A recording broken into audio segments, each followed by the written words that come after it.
마음이 드셨다면 구독, 좋아요 꼭 부탁드리겠습니다. 고맙습니다.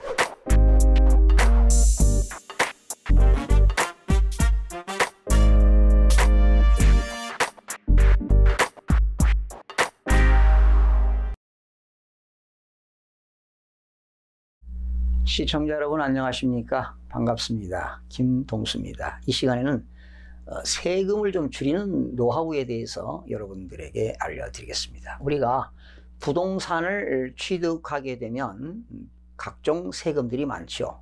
또 부동산을 가지고 있어도 세금이 있고 부동산을 양도해도 세금을 내게 됩니다. 그러니까 우리는 부동산을 취득하거나 부동산을 가지고 있거나 부동산을 양도할 때 각종 세금들이 붙는데요. 그러면 부동산을 취득하고 보유하고 양도할 때 세금을 줄일 수 있는 가장 키포인트는 어떤 거냐? 공동소유하라는 겁니다. 공동소유.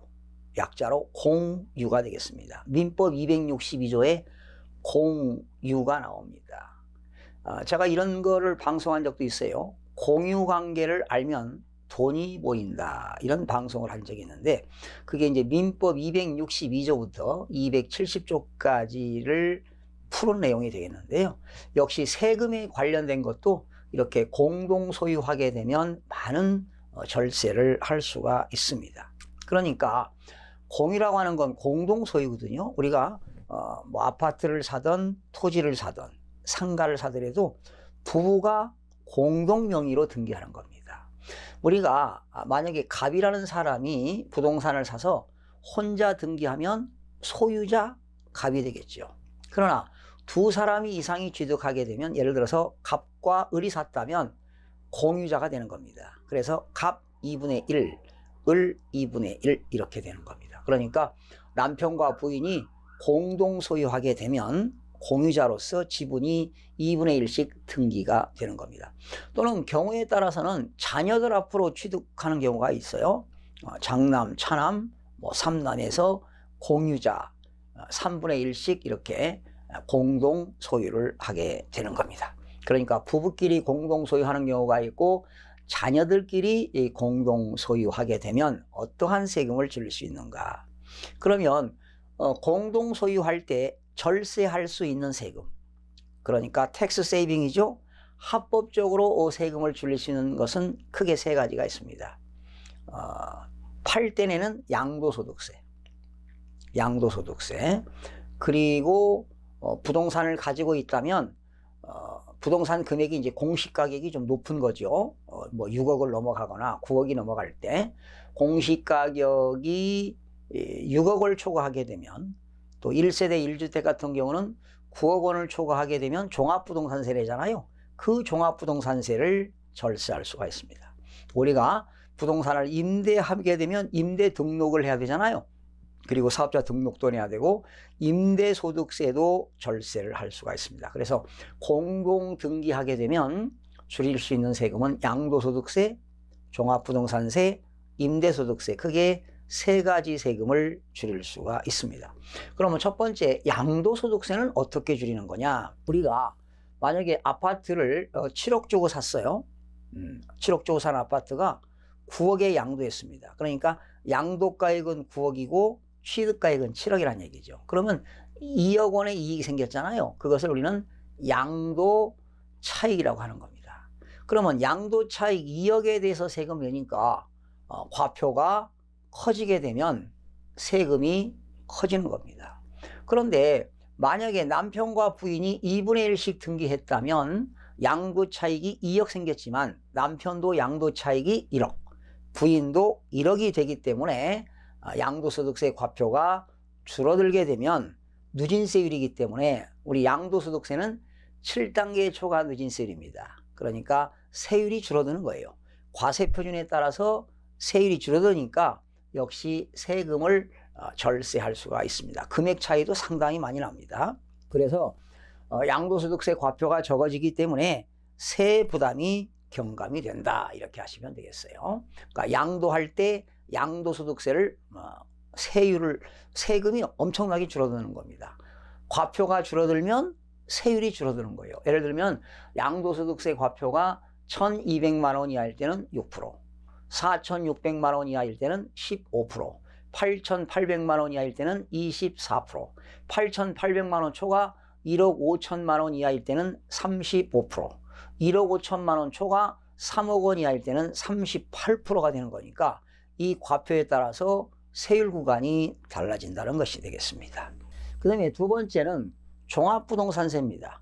이 종합부동산세는 인별과세, 사람 인별과세라는 것은 사람별 과세한다는 것입니다. 그래서 예를 들어서 전국의 주택을 합쳐서 공시가격이 6억 원을 초과하는 사람은 종부세를 냅니다. 그러나 1세대 1주택자가 주택을 가지고 있을 때, 한 사람이 가지고 있을 때 공시가격이 9억 원을 초과하게 되면 종합부동산세를 내게 되는데요. 예를 들어서 공시가격이 12억이라고 가정합시다. 서울에 있는 주택이 공시가격이 12억이면 시세는 뭐 한 16억 7억 되겠죠. 그러면 공시가격이 남편 앞으로 주택을 하나 가지고 있는데 공시가격이 12억이라면 9억까지는 세금이 없어요. 9억을 빼니까 3억 원이 이제 과세 표준이 되겠죠. 3억에다, 그러니까 12억에서 9억을 빼고 거기다가 3억이니까 거기다 공정시장가액 비율 85%를 곱하게 되면 종합부동산세 과세 표준이 나와서 세금을 내야 되죠. 그러나 공시가격이 12억인데 남편하고 2분의 1, 부인 2분의 1이면 각각 인별과세니까 남편도 공시가격이 6억이고 부인도 공시가격이 6억이기 때문에 세금을 안 내게 되는 겁니다. 세금이 없어요. 그러나 공시가격이 12억 원인 아파트를 남편 앞으로 가지고 있다면 당연히 종합부동산세를 내야 할 것입니다. 그 다음에 세 번째 임대소득세입니다. 임대소득세도 인별과세입니다. 사람별 소득세도 인별과세이기 때문에 임대등록도 공동으로 임대사업 등록을 하게 되면 세금을 줄일 수가 있다. 그런데 이런 경우입니다. 만약에 남편은 사업을 하게 되면 사업소득으로서 종합소득세를 내잖아요. 이때는 남편 앞으로 사업자 등록하는 것보다 부인 앞으로 임대소득을 하게 되면 세금을 줄일 수가 있습니다. 그러나 우리가 부동산을 취득하게 되면 취득세를 내고요. 이러한 부동산을 가지고 있으면 재산세를 내는데 취득세라든가 재산세는 부동산 가액으로 세금을 매깁니다. 취득세는 사실상 취득가격으로 세금 내고 재산세는 시가 표준액을 기준으로 세금 내는데 이거는 크나 크게 혜택이 있는 것은 아닙니다. 그런데 이런 또 장점이 있어요. 남편하고 부인하고 2분의 1씩 가지고 있는데 만약에 남편이 사업하다가 잘못돼 가지고 남편이 파산을 했습니다. 또 남편이 세금을 못 내게 되면 부인 재산까지 다 압류하는 게 아니죠. 남편이 세금 못 냈기 때문에 남편 재산 2분의 1만 국가가 세무서가 압류해서 그래도 세금 못 내면은 자산관리회사를 통해서 공매를 처분하겠죠. 그렇다면 이때 남편 재산만 처분이 된다는 것입니다. 그러니까 부인 재산 2분의 1은 지킬 수가 있다는 것이 크나큰 장점이 되겠고요. 그러나 단점도 있어요. 만약에 남편도 2분의 1, 부인도 2분의 1인데 부동산을 처분하게 되면 공유자 전원의 동의가 있어야 됩니다. 그 인감 첨부해야 될 거 아니에요. 남편의 인감, 매도인의 인감, 남편도 2분의 1, 부인도 2분의 1을 양도하게 되면 전원의 동의가 있어야지 남편은 팔겠다, 부인은 매도하지 않겠다 그러면 매도가 안 되는 거니까 이러한 단점도 있다는 것 알아두시기 바라고요.